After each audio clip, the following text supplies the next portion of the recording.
Assalamualaikum warahmatullahi wabarakatuh. Waalaikumsalam warahmatullahi wabarakatuh.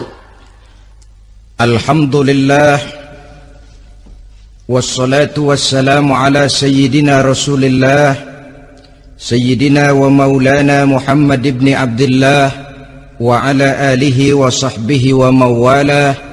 La haula wa la quwwata illa billah, amma ba'du. Bapak-bapak, ibu-ibu, saudara-saudara kaum muslimin rahimakumullah. Sudah menjadi keyakinan dalam kehidupan kita bahwa segala yang ada permulaannya tentu akan ada penghabisannya. Setiap yang punya awal mesti akan punya akhir. Tidak ada keabadian dalam kehidupan dunia ini. Semuanya datang dan pergi silih berganti, berubah oleh pergeseran masa dan pertukaran waktu. Demikianlah kalau kita mau merenungi kehidupan dari alam di sekitar kita. Sejak dari kehidupan tumbuh-tumbuhan, binatang, sampai kepada kehidupan kita, makhluk bernama manusia. Lihatlah kita manusia misalnya. Dimulai sejak kita terlahir ke alam ini, keluar dari alam rahim ibu, menjadi bayi yang merah tidak berdaya, untuk kemudian berangsur meningkat menjadi anak-anak. Dari kehidupan anak-anak berubah lagi kita menjadi remaja dengan segala keceriaan dan kelincahannya, dan dari masa remaja naik lagi kita memasuki usia dewasa, untuk kemudian berangsur memasuki hari tua. Lalu setelah kita memasuki hari tua, sehari, seminggu, sebulan, setahun, sampailah kita kepada batas waktu yang telah ditentukan oleh Allah, yang dinamakan ajal, dan bertemulah kita dengan yang disebut maut. Ini merupakan kepastian dalam kehidupan. Kalau saja kita mau merenung perubahan-perubahan yang terjadi pada diri kita, seharusnya membuat kita insaf dan sadar.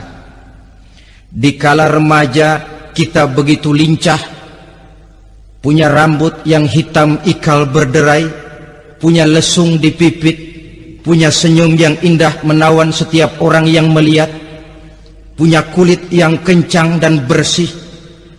Manakala kita memasuki hari tua, perubahan frontal pun terjadi.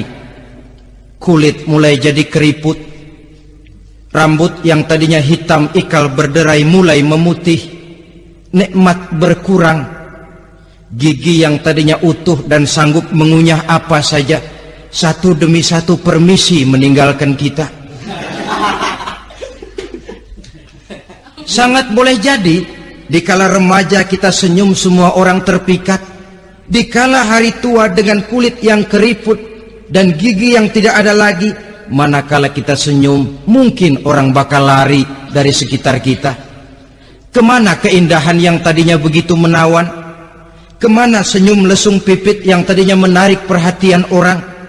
Pergi meninggalkan kita, berubah oleh pergeseran masa dan pertukaran waktu. Nah, bila maut datang menjemput kita, selesailah kehidupan sampai di situ? Ternyata belum. Kalau lahir merupakan perpindahan hidup dari alam rahim ke alam dunia, maka mati hakikatnya merupakan perpindahan hidup dari alam dunia ini ke alam kehidupan yang berikutnya, yang dinamakan dengan alam barzah. Andai kata hidup cuma sekali, secara moral kita sanggup berkata, alangkah tidak adilnya Tuhan. Kenapa? Dalam kehidupan ini kan aneka ragam terjadi. Ada orang yang zolim, ada orang yang dizolimi, ada orang yang membunuh, ada orang yang terbunuh, ada orang yang kaya, ada orang yang miskin, ada orang yang jujur, ada orang yang menghalalkan segala cara, sehingga banyak ketidakadilan yang terlepas daripada pengadilan dunia. Lalu orang pun bilang, di dunia ini katanya banyak pengadilan tapi sulit keadilan. Di dunia ini mudah mencari pengadilan tapi sulit untuk mencari ketidakadilan. Andai kata hidup cuma sekali, tidak akan ada hidup sesudah hidup yang sekarang ini. Bagaimanakah nasib mereka yang lepas dari pengadilan dunia ini? Alangkah tidak adilnya Allah, andai kata tidak ada kehidupan sesudah hidup yang sekarang. Tentulah akan terjadi di mana orang menghalalkan segala macam cara untuk mencapai tujuan. Yang penting kan saya kaya, yang penting kan saya punya jabatan dan kedudukan tinggi. Kalau perlu jilat atas, kalau perlu sikut kiri kanan, sikut kiri kanan, kalau perlu injak bawah, injak yang bawah. Ini prinsip daripada orang-orang komunis, dan pantas karena mereka tidak percaya kepada kiamat, pantas karena mereka tidak percaya akan adanya kehidupan sesudah hidup yang sekarang ini. Maka saya menghimbau kepada seluruhnya, kita sudah kadung menyepakati negara ini berdasarkan Pancasila. Kita sudah kadung konsensus bahwa PKI dengan seluruh ajarannya tidak punya hak hidup di bumi Pancasila yang kita cintai ini. Maka salah satu ajaran PKI tujuan menghalalkan cara.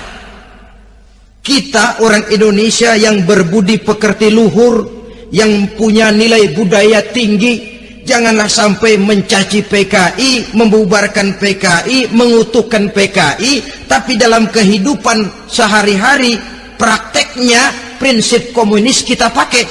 Apa itu? Tujuan menghalalkan cara. Asal sudah tujuan tercapai, cara apapun saja halal. Itu pandangan hidup orang yang tidak percaya kepada adanya hari akhirat. Sebagai muslim yang yakin akhirat ada, kiamat pasti akan datang. Hidup tidak cuma sekali. Maka kalau kita zalim, kalau kita berbuat aniaya, kalau kita melakukan korupsi, kalau kita merugikan orang lain, boleh jadi kita terlepas daripada pengadilan dunia. Tapi ingatlah, kita tidak akan pernah lepas dari pengadilan Allah, pengadilan Qadhi Rabbul Jalil, di mana kita akan diadili dengan seadil-adilnya, dan tidak satu perbuatan yang bersifat salah, yang bagaimanapun kecilnya, yang akan lepas dari pengadilan di akhirat itu nanti. Pantas saja kalau satu hari malaikat Jibril datang menasihati Rasulullah sallallahu alaihi wasallam, yang artinya juga menasihati kita semua. Apa kata malaikat Jibril kepada baginda Nabi? Ya Muhammad, ish ma syi'ta fa innaka mayyitun.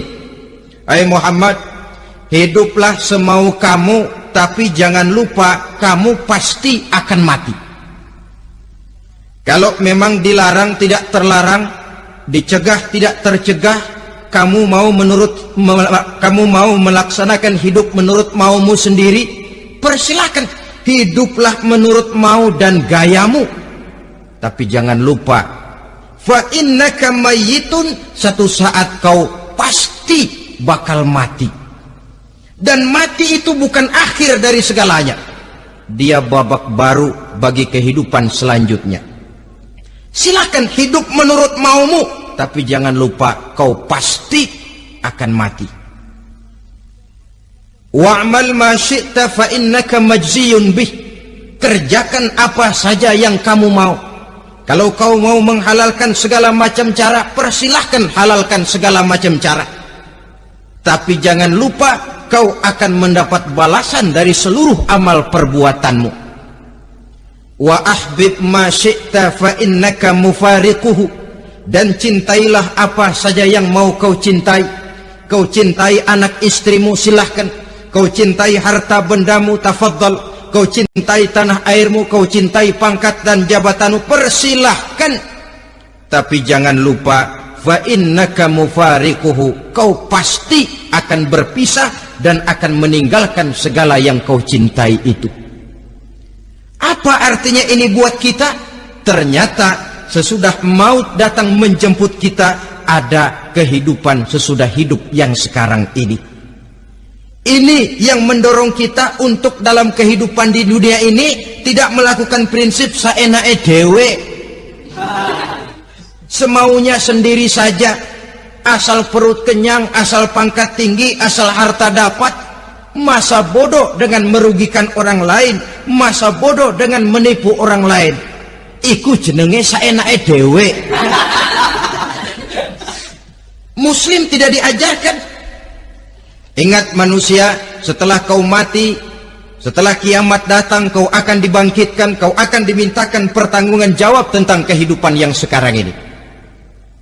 Saudara hadirin, oleh sebab itu kalau kita bicara soal kiamat, soal akhirat, ini memang masalah yang gaib, yang sepenuhnya tidak bisa dicernakan dengan kemampuan penalaran intelektual.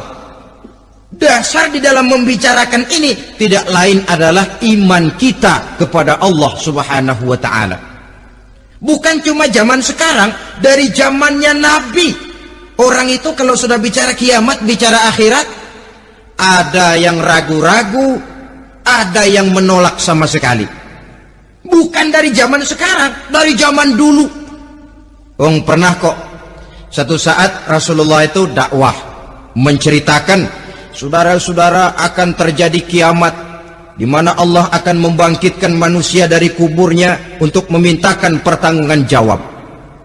Ini dalam dakwahnya Nabi pidato macam itu. Apa reaksi orang? Yang beriman ya mantap, tapi yang tidak beriman, bajingan-bajingan Quraisy ini, mereka bertepuk tangan, mengejek, mencaci. Malahan ini yang luar biasa, ada dua orang kafir namanya Ubay bin Ka'ab dan Al-As bin Wa'il. Mendengar pidato macam ini, mereka buru-buru pulang ke rumah. Ngapain? Ngambil pacul. Lalu berangkat nyari kuburan tua. Dia gali itu kuburan, tulang-tulangnya diangkut, dibawa ke depan Nabi. Ya Muhammad, tulang-tulang yang udah hancur begini, siapa yang bisa ngidupin lagi? Yang macam-macam aja kamu Muhammad, nggak rasional, nggak masuk akal. Allah menjawab. Apa kata Allah? وَضَرَبَ لَنَا مَثَلًا وَنَسِيَ خَلْقَهُ قَالَ مَنْ يُحْيِي الْعِظَامَ وَهِيَ رَمِيمٌ قُلْ يُحْيِيهَا الَّذِي أَنْشَأَهَا أَوَّلَ مَرَّةٍ وَهُوَ بِكُلِّ خَلْقٍ عَلِيمٌ. Mereka memberikan perumpamaan kepada kami, kata Allah. Mereka melupakan asal kejadiannya. Mereka bertanya, siapa yang sanggup menghidupkan tulang belulang yang sudah hancur kayak begini? Qul yuhyiha allazi ansha'aha awwala marrah. Katakan kepada mereka Muhammad, yang akan menghidupkannya adalah dia yang telah menciptakannya pertama kali dulu. Kalau dia sanggup menciptakan, dia tentu lebih sanggup lagi untuk mengembalikan reproduksi ciptaan itu sebagaimana semula. Yang paling kasihan yang ragu-ragu. Akhirat itu ada apa enggak sih? Kiamat itu ada apa enggak sih? Lantaran ragu-ragu, terombang-ambing dia antara harapan dan putus asa, antara kenyataan dan idealisme. Ada yang buta sama sekali 100% terhadap keadaan-keadaan sesudah mati. Perhatian mereka hanya tercurah kepada kehidupan sebelum mati. Yang mereka perhatikan siang dan malam tidak lebih daripada urusan perut. Pergi pagi, pulang sore, peras keringat, banting tulang. Cuma soal makan, soal minum, soal pakaian, soal kendaraan, soal rumah tangga, soal anak, soal istri. Yang mereka pentingkan hanya soal-soal politik misalnya, ekonomi, pembangunan dan industri. Untuk soal-soal kayak begitu, giat betul. Habis seluruh waktu untuk memikirkan meningkatkan kebudayaan, politik, sosial, ekonomi. Kadang-kadang kurang tidur, kurang istirahat, berkeliaran ke sana kemari ke tempat yang jauh-jauh, sampai kadang-kadang terkena stres, penyakit darah tinggi, ginjal, liver, untuk memikirkan hal-hal yang semata-mata karena dunia saja. Lantas boleh jadi mereka mendapatkan kekayaan yang berlimpah ruah, mendapatkan kedudukan yang tinggi, nama yang semerbak, dikenal orang di barat dan di timur, di utara dan di selatan. Tetapi alangkah kecewanya mereka jikalau datang ajal menjemput nyawa, mati mereka, meninggalkan harta yang banyak, nama yang masyhur. Mereka disebut dengan jasa-jasanya. Radio memberitakan, TV menyiarkan, koran-koran memuat. Bahkan nama mereka kadang-kadang dikenang 2-3 tahun setelah wafatnya. Tetapi dalam pada itu, roh mereka merintih, mengeluh, menderita, karena dilemparkan oleh Allah ke tempat-tempat yang kotor. Penyesalan yang sudah tidak akan ada gunanya lagi. Saudara-saudara kaum muslimin rahimakumullah, oleh karena itu kehidupan akhirat bukanlah dongeng dan takhayul, bukan khurafat dan hayalan. Kehidupan akhirat, hari kiamat adalah kebenaran dan kepastian. Dalam surah Al-Hajj ayat ke-7, Allah Subhanahu wa taala menyatakan, wa anna as-sa'ata atiyatun la raiba fiha wa anna Allah yab'atsu man fil qubur, dan bahwasanya kiamat itu sesungguhnya adalah sesuatu yang pasti dan tidak ada keraguan-raguan lagi di dalamnya, dan bahwasanya Allah sungguh-sungguh akan membangkitkan manusia dari kuburnya masing-masing. Nah, kalau kita sudah yakin kiamat sesuatu yang pasti adanya, akhirat sesuatu yang pasti adanya, dari mana pembicaraan tentang kiamat ini kita mulai? Tentu dari diri kita. Marilah kita mencoba melihat proses perjalanan hidup ini sampai kita memasuki kiamat. Hadirin, tidak ada makhluk secantik manusia. Tidak percaya? Pernah keragunan? Nah, saudara masuk ke kebun binatang, segala macam makhluk ada di situ, ratusan macam jenis binatang. Bandingkan dengan saudara, kira-kira cakep mana?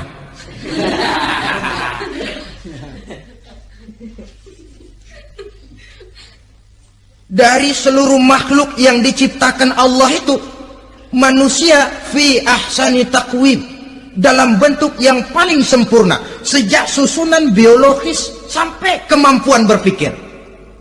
Biologis kita ya Allah, diciptakan kita begini rupa, diberikan 2 kaki untuk berjalan, 2 tangan untuk bekerja, diberikan 2 mata, dua-duanya di depan. Pernah saudara mikir kalau mata kita yang satu di depan, yang satu di belakang? Ah, rasanya nggak laku kacamata itu.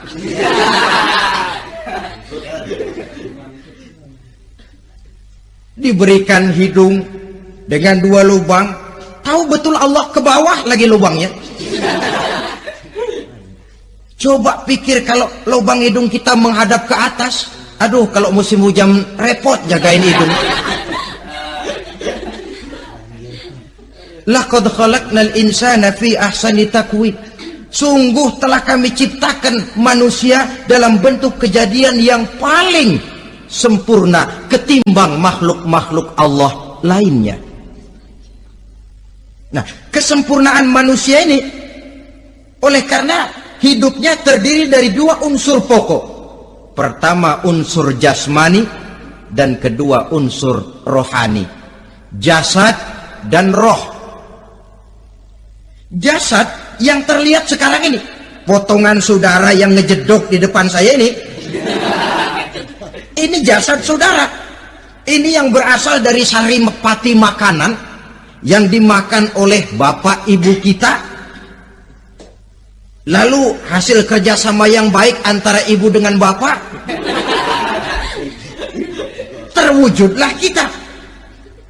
Kalimat langsungnya, jasad ini berasal dari tanah yang tadi berubah dari bayi, remaja, dewasa, meningkat hari tua. Yang berubah itu jasmani kita. Kenapa? Karena jasmani itu materi, benda, daya tahannya terbatas. Dia berubah oleh pergeseran masa dan pertukaran waktu.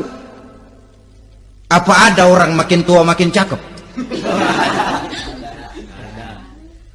Jasmani oleh karena dia materi, dia berubah oleh pergeseran masa dan pertukaran waktu. Nah, yang menyebabkan jasmani itu bergerak karena ada roh di dalamnya. Ini yang menyebabkan kehidupan. Ini yang menjadi sumber kehidupan, pusat kesadaran dan pengertian dalam kehidupan manusia. Tanpa roh dalam diri kita, maka jasad kita, pernah lihat orang mati? Nah, itu kalau orang mati, coba perhatikan. Apanya yang kurang? Kupingnya masih ada, tapi sudah tidak sanggup mendengar. Matanya masih lengkap, tapi tidak mampu melihat. Jangankan melihat, terbuka saja tidak. Mulutnya masih ada, tapi sudah tidak bicara lagi. Telinganya cukup, tapi sudah tidak sanggup mendengar. Kakinya lengkap, tapi tidak mampu lagi berjalan. Apa penyebabnya itu?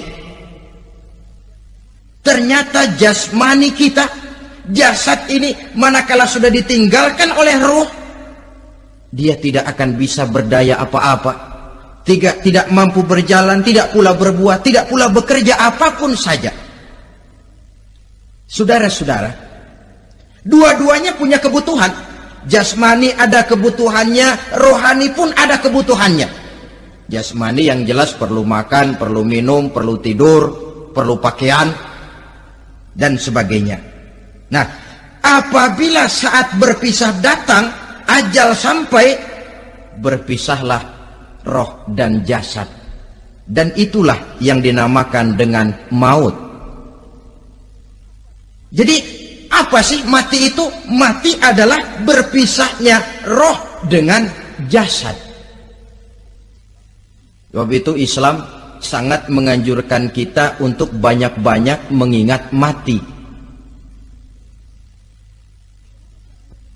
Bagaimana caranya mengingat mati? Pertama, mati itu kan pasti. Kira-kira yang hadir di sini ada yang nggak mati nggak kira-kira? Semuanya bakal mati kan? Berani?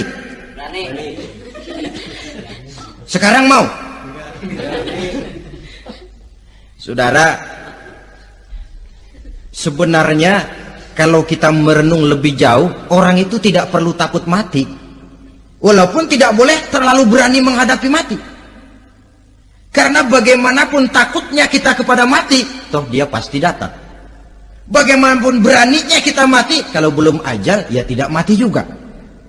Jadi muslim itu kan harus berani menghadapi hidup dan tidak takut menghadapi mati. Mati adalah sesuatu yang pasti. Muslim dianjurkan banyak-banyak mengingat mati dalam kehidupan. Caranya bagaimana? Pertama, berziarah nengokin teman yang sakit. Ya? Suka nengokin teman yang sakit enggak? Oh, itu pahalanya kata Nabi. Menengok orang yang sedang sakit lebih afdol daripada sholat sunnah 1000 rakaat. Apa pernah saudara sembahyang sunnah sampai 1000 rakaat? Nengokin orang sakit pahalanya lebih afdol daripada itu. Kenapa menengoki orang sakit mengingatkan kita kepada mati? Iya ya. Ini teman saya yang kemarin seger banget, bercanda sama saya, ketawa sama-sama, sekarang terbaring tidak berdaya, hilang kemampuannya, hilang keceriaannya, sakit. Iya kalau sembuh, kalau ajal, iya sekarang giliran dia, kalau jatuh ke saya. lalu menghibur teman dengan kata-kata yang enak yang akan mendatangkan sugesti supaya dia cepat sembuh. Jangan nengokin orang sakit jujur, sakit apa lu? Perut. Emang teman gua kemarin sakit begini mati ya?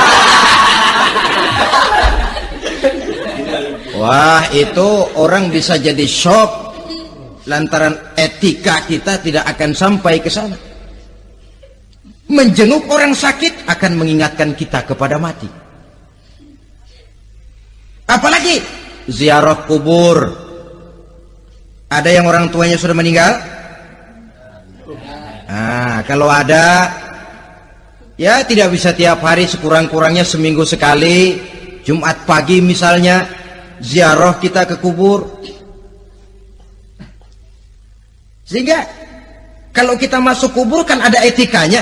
Assalamualaikum ya ahlal kubur wa inna insyaallahu bikum lahikun.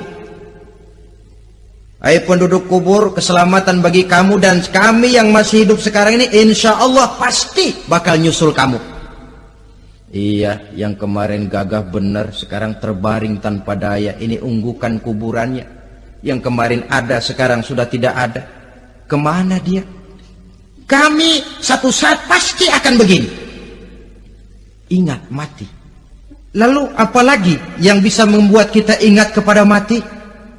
Mengawal jenazah. Bukankah sangat dianjurkan oleh agama? Bahkan kalau bisa sejak mengurusnya, memandikannya, mengkafankannya, menyolatkannya untuk kemudian mengantarnya ke kubur. Hari ini saya antar dia ke kubur, besok boleh jadi saya yang diantar orang. Hari ini saya solatkan dia, besok boleh jadi saya yang disolatkan orang. Hari ini saya masukkan dia ke liang lahat, besok mungkin giliran saya dimasukkan orang ke liang lahat. Ingat mati, tumbuh kesadaran. Lalu daya positifnya dalam kehidupan apa? Nah, saudara-saudara hadirin, orang yang mengingat mati bukan lantas menjadi lemah dalam kehidupan, menjadi putus asa, sedikit semangat, terbentur kesulitan, mudah frustasi. Bukan itu tujuannya kita diperintah mengingat mati.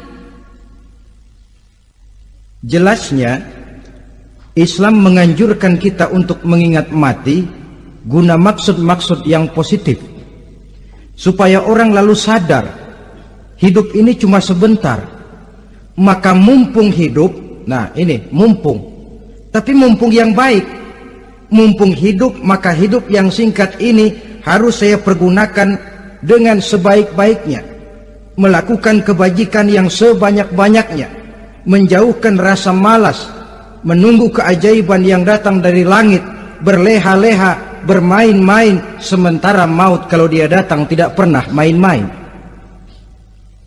Pantas kalau seorang penyair bernama Syauqi memesankan, tazawwad bittaqwa fa innaka la tadri idza hanna al-lailu hal ta'ishu ila al-fajri, kam min sahihin mata min ghairi illatin wa kam min alilin 'asha hinan min ad-dahri.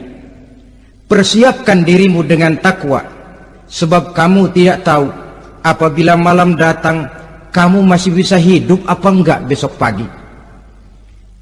Apa ada jaminan saudara yang kumpul di depan saya malam ini besok masih bisa hidup? Tidak. Ada jaminan? Tidak ada sama sekali. Kam min sahihin mata min ghairi illatin. Berapa banyak orang sehat mati nggak pakai sakit lagi. Sebabnya kadang-kadang ringan saja. Ada yang cuma jatuh di kamar mandi mati. Ada yang cuma ketiban pensil. Iya, kalau ketiban pensil 3 peti masa nggak mati. Ta'addadatil asbab wal mautu wahid. Sebabnya boleh jadi macam-macam, tapi mati satu juga, yaitu mati. Dia seperti kelapa yang terlalu tua jatuh ke bawah, yang kembang baru keluar pun jatuh ke bawah. Itulah mati. Dia datang menjemput yang bayi, dia datang mengambil yang anak-anak, dia datang juga kepada yang remaja, kepada yang dewasa, kepada yang tua sekalipun. Jangan yang remaja lalu berpikir, gua rasanya masih jauh banget mau mati. Ini sesuatu yang pasti yang kita tidak pernah diberitahu kapannya. Kalau dikasih tahu kapannya kan kita bisa, umpama malaikat maut datang ke rumah saya, saudara Zainuddin kau mati 80 tahun lagi. Oh saya kan berhitung, masih lama, poya-poya aja dulu Tapi ini tidak pernah diberitahu kepada kita. Lantaran tidak diberitahu itulah kita perlu bersiap-siap dengan selalu mengingat-ingat mati yang mendorong kita untuk berbuat positif. Satu contoh peringatan mati yang mendatangkan positif pada peristiwa ketika turun perintah hijrah. Ketika di Mekah sudah terpepet turun perintah hijrah. Ini sahabat yang berangkat hijrah, jangan dikira semua bulat hati. Ada yang mikir, kalau saya hijrah berangkat dari Mekah ke Madinah, nanti di tengah jalan dicegat oleh kafir Quraisy lalu dibunuh, mati saya. Takut mati.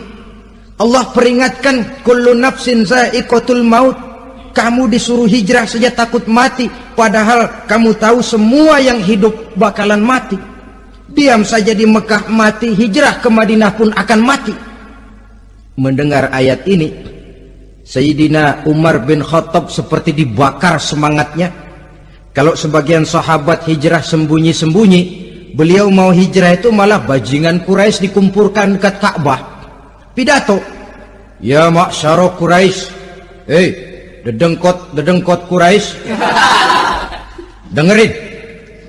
Besok pagi yang namanya Umar bin Khattab mau hijrah dari Mekah ke Madinah.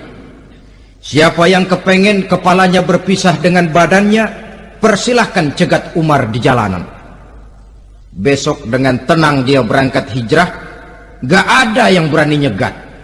Tuh Quraisy juga barangkali mikir, gue ngapain nyegat penyakit. Begitu ingat mati, timbul semangat juang, timbul semangat berbuat. Ini ingat mati yang positif, bukan yang melemahkan semangat. Dah jangan kerja rajin-rajin dah, lu bakalan mati. Ini ingat mati yang salah pasang. Ingat mati seharusnya mendorong manusia untuk berbuat lebih tekun. Allah memberikan peringatan, qul innal mauta allazi tafirruna minhu fa innahu mulaqikum.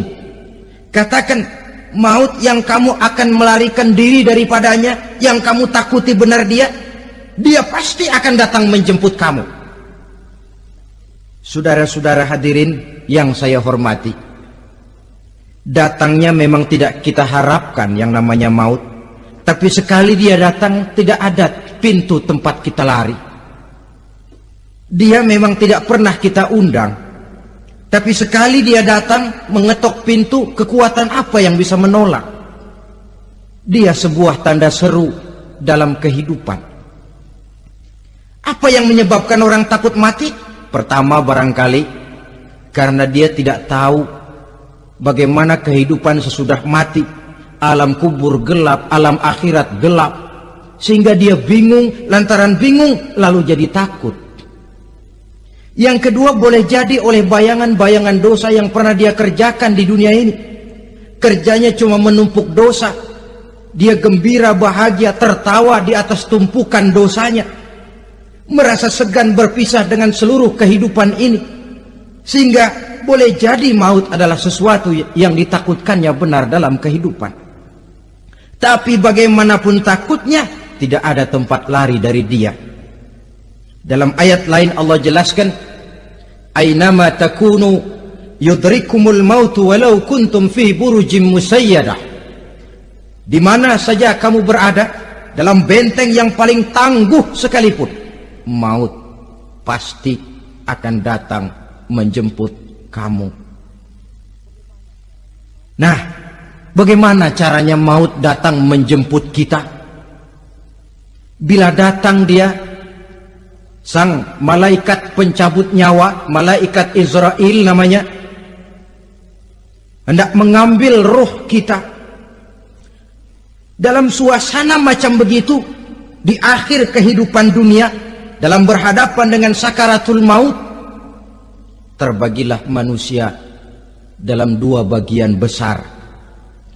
Pertama, yang menghadapi sakaratul maut itu dengan husnul khatimah, baik di akhirnya, sehingga pada saat ruhnya berpisah dengan jasadnya, kelihatan dia seperti senyum, mukanya cerah. Bahkan sebelum itu boleh jadi dia sempat meninggalkan pesan-pesan yang baik. Ada yang sempat azan, ada yang sempat baca Quran. Pernah kan nemui orang yang mau mati seperti itu? Yang sempat azan, yang sempat baca Quran, yang sempat meninggalkan wasiat-wasiat yang baik. Sebab apa? Malaikat maut datang menjemput mereka juga dengan baik-baik. Dicabut ruhnya perlahan-lahan, tapi sungguh pun perlahan-lahan. Pedihnya, sakitnya tetap tiada tara. Rasulullah Sallallahu Alaihi Wasallam, dikala beliau hendak berhadapan dengan sakaratul maut, diceritakan mencelupkan tangannya ke dalam gelas berisi air, lalu mengusapkannya ke muka beliau seraya berdoa, "Ya Allah, mudahkan saya dalam menghadapi sekarat ini." Beliau juga yang mengatakan bahwa sakitnya sakaratul maut sama dengan 300 kali bacokan pedang. Sehingga kita diajarkan doa, di antara doa selamat itu kan ada Allahumma hawwin alaina fi sakaratil, ya Allah, mudahkan saya di dalam menghadapi sakaratul maut itu.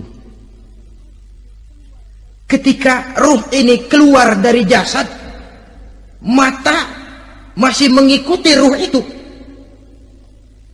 Sehingga kadang-kadang ada yang matanya terbelalak dan tidak sempat ditutup, terbuka terus, mengikuti ruh itu keluar dari jasadnya. Adapun golongan kedua, manusia yang ketika berhadapan dengan sakaratul maut mendapatkan su'ul khatimah, jelek di penghabisannya. Sekaratnya sudah setengah mati, lalu jelek juga di akhirnya, mati dalam keadaan yang tidak baik, tidak terpuji. Ada yang lagi megang kartu, mati. Ada yang lagi di tempat ngadu ayam, mati. Ada yang lagi di tempat pelacuran, mati. Ada yang lagi megang botol minuman keras, mati. Nih barangkali malaikat maut gemes banget nariknya, lu bajingan, lu tarik terus kan. Mati su'ul khatimah. Makanya bagus itu. Kadang-kadang di majelis-majelis taklim kan sering dibaca, ya Allah biha, ya Allah biha, ya Allah bihusnil khatimah. Kan ada itu? Ada enggak? Saudara hadirin, mohon agar oleh Allah kita diberikan husnul khatimah, baik di saat ruh akan berpisah dengan jasad. Ini sesuatu yang pasti. Sang malaikat maut datang menjemput nyawa. Setelah ruh berpisah dari badan, maka tinggallah sang badan, ditangisi oleh semua yang kita tinggalkan. Sehingga kepada putrinya Fatimah, ketika malaikat maut datang hendak menjemput baginda Nabi, beliau berkata kepada anaknya, Fatimah, kamu tahu siapa yang datang? Saya tidak tahu, Bapak.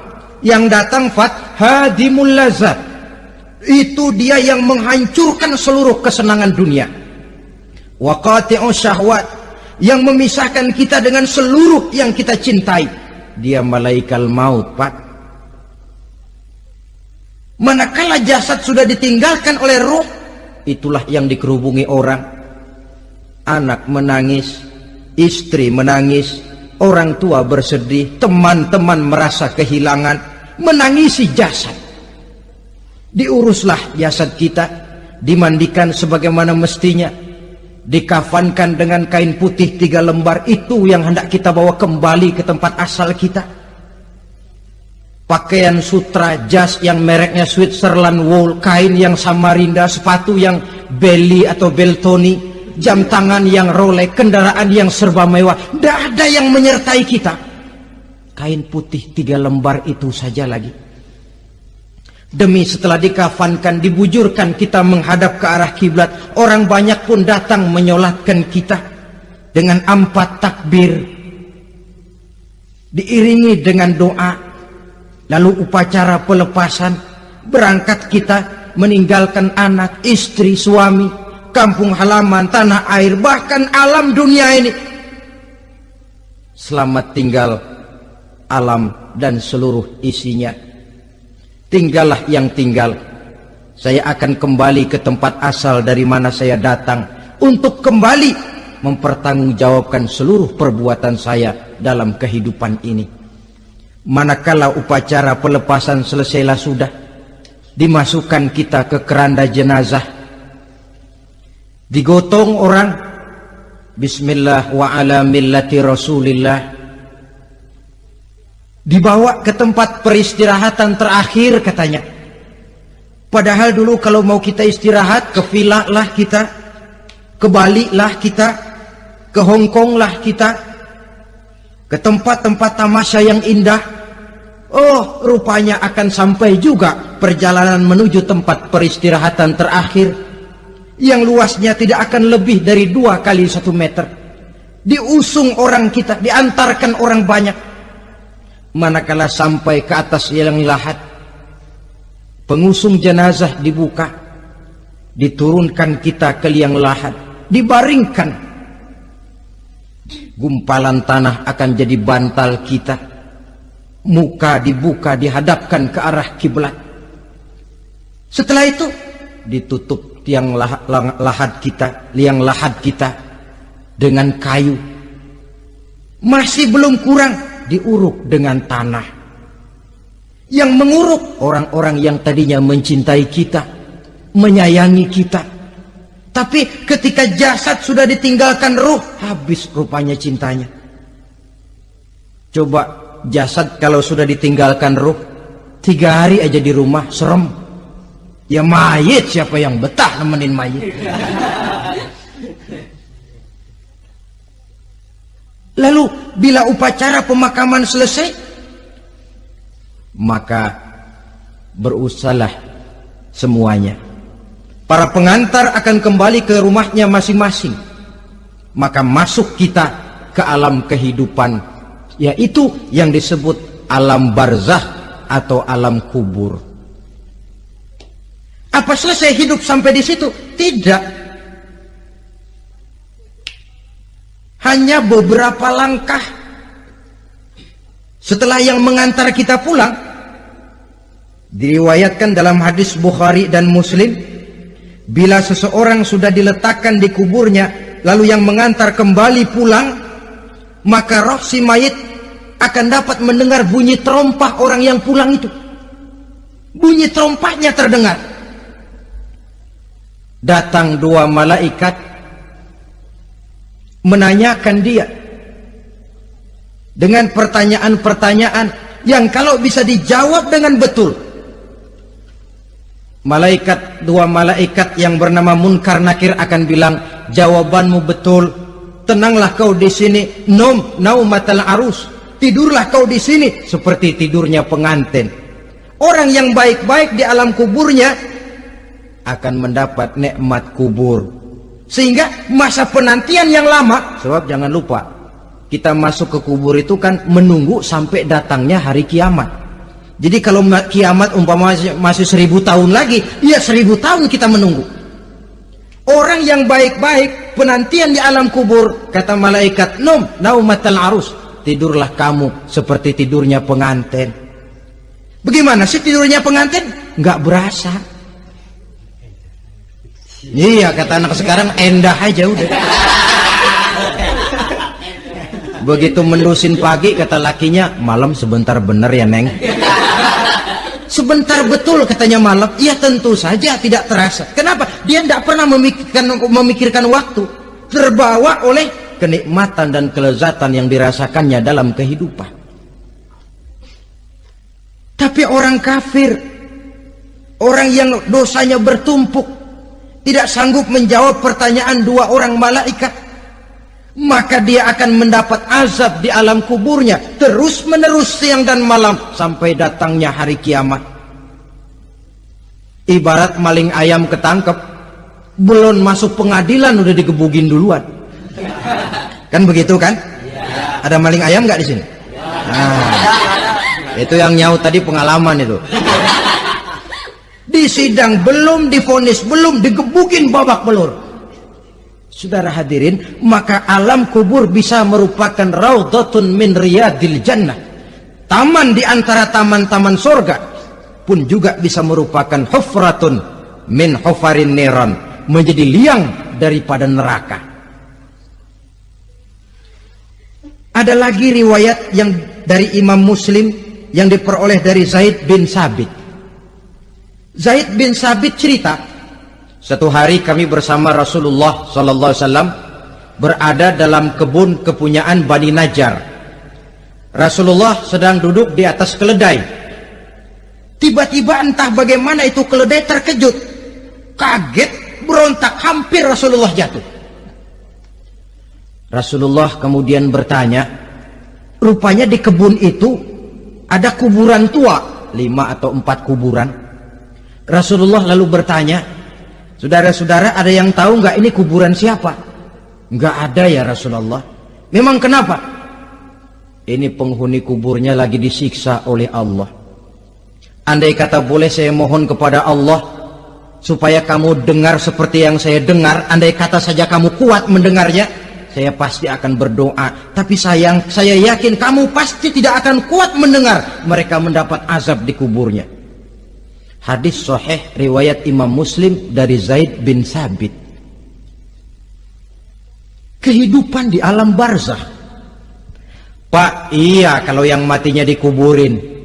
Lah kalau yang matinya dia ceburin ke laut, dibakar, di medan perang hilang gak ketahuan kemana jenazahnya. Saudara, hilang kek, dikubur kek, di dalam lautan direndam kek, itu kan cuma logika kita. Menurut Allah tidak ada perbedaan orang mati dikubur di dasar lautan, atau dibakar sampai jadi abu, atau gugur di medan perang tidak ketemu jenazahnya. Entah mereka tetap masuk ke alam barzakh namanya. Jasad boleh hancur, tapi roh sebagai sumber kehidupan, pusat kesadaran dan pengertian, dia tetap ada, mengalami kebahagiaan dan kegembiraan, atau mengalami kepedihan dan penderitaan, bergantung kepada amalan yang kita lakukan dalam kehidupan di dunia ini. Maka dalam Yasin tadi kan jelas, qul yuhyiha alladzi ansha'aha awwala marrah, yang menghidupkan mereka yang dikubur di dasar lautan, mereka yang dibakar sampai jadi abu, yang akan menghidupkan ialah Allah yang menciptakan mereka dulu pertama kalinya. Jadi kalau sudah ada aslinya, ya tentu tidak perlu contoh lagi, akan sangat mudah membuatnya. Orang tua kita, keluarga kita yang sudah berpulang, mereka di alam barzakh sekarang ini bisa mendapat nikmat kubur, bisa mendapat azab kubur, bergantung amalan mereka dalam kehidupan di dunia ini. Dalam Musnad Imam Ahmad dan Sahih Abi Hatim malah ada tambahan riwayat, orang yang banyak kebajikannya di dunia, amalannya akan datang menemani dia. Sholatnya dekat kepalanya, puasa sebelah kanan, zakat sebelah kiri, menghibur dia. Malahan dikatakan berbentuk orang yang cantik menemani dia di alam kuburnya. Aneh, dia tanya, man anta lam ara fid dunya ajmal minka, siapa kamu? Di dunia ini belum pernah saya melihat orang secantik kamu. Dia jawab, ana amaluka soleh, saya adalah amalmu yang soleh yang kau kerjakan waktu di dunia. Saya sekarang diperintahkan untuk menemani kamu di sini. Alhamdulillah. Sedangkan amalnya yang jahat akan datang dalam bentuk yang menyeramkan menemani dia di sana. Bayangin deh, di kuburan ditemenin yang serem-serem. Sama juga di dunia. Di dunia, kalau kita di tempat gelap ditemenin orang cakep, enak nggak? Wah, pengalaman. Tapi coba bayangin, sudah tempatnya gelap, yang nemenin jelek nggak ketulungan, gerah kita. Nah, saudara hadirin yang saya hormati, lalu bagaimana tempat arwah-arwah yang sudah kembali menghadap Allah yang disebut mustaqarrul arwah itu? Macam-macam tingkatannya sesuai dengan profesi dan amalannya waktu di dunia. Ada roh-roh itu yang setelah pisah dengan jasad, artinya mati, ditempatkan di tempat yang disebut a'la iliyin, tempat yang tertinggi. Siapa ini? Arwahnya para nabi dan para rasul. Ini fi a'la iliyin, di tempat yang tertinggi. Arwahnya para nabi, arwahnya para rasul. Dan karena kita bukan nabi, bukan rasul, ya jangan mimpi dapat tempat fi a'la iliyin, kecuali kalau Allah menghendaki. Itu hak prerogatif Allah, tapi kan tidak adil kalau Allah melakukan itu. Ini kelompok roh-roh yang masuk golongan VIP. Wah, the first class. Para nabi, para rasul. Lalu ada pula roh-roh itu yang setelah pisah dengan jasadnya diumpamakan seperti burung-burung hijau yang berterbangan di perkebun-kebunan surga. Roh siapa mereka ini? Rohnya para syuhada, orang-orang yang mati syahid gugur membela agama. Nah, ini bedanya orang mati syahid dengan pahlawan, ya. Apa bedanya syuhada dengan pahlawan? Kalau syuhada, orang yang gugur membela agama, niatnya karena Allah, mati syahid. Kalau pahlawan, orang yang gugur membela negara, orang yang dianggap berjasa kepada pemerintah. Klimaksnya, kalau orang mati syahid jelas surga, tapi pahlawan belum tentu surga. Kenapa? Bergantung kepada negara macam apa yang dibelanya dan pemerintah model mana yang dibelanya. Di negara-negara komunis misalnya, banyak nggak pahlawan? Banyak. Dengan sekian tanda jasa yang mati di medan perang dan sebagainya. Kira-kira pahlawan komunis masuk surga nggak? Ya, kalau pahlawan komunis masuk surga, kita nggak kebagian kapling di surga barangkali. Inilah bedanya pahlawan dengan orang mati syahid. Kemudian ada pula roh itu yang tertahan di pintu surga. Tertahan di pintu surga. Ini seperti tadi, orang yang mati syahid tapi masih ada kaitan di dunia. Rasulullah pernah ditanya orang, ya Rasul, kalau saya maju ke medan perang bela agama, mati syahid, apa saya masuk surga? Iya, masuk surga. Kecuali kata Nabi, kalau masih punya utang. Nah, tertahan di pintu surga. Ada pula roh itu yang tertahan di alam kuburnya. Ini umumnya seperti tadi itu. Ada mempunyai dosa, mempunyai kesalahan, sehingga merasakan azab kubur. Ada juga roh itu yang tertahan di permukaan bumi. Mereka yang dalam hidup selalu menumpuk dosa-dosa yang besar, meninggal sebelum keburu untuk bertaubat. Saudara hadirin yang saya hormati, inilah yang kita khawatirkan. Sebab jikalau pada saat roh sudah datang, jikalau saatnya roh datang berpisah dengan jasad, menemukan sakaratul maut, saat itu taubat sudah tidak akan ada gunanya lagi.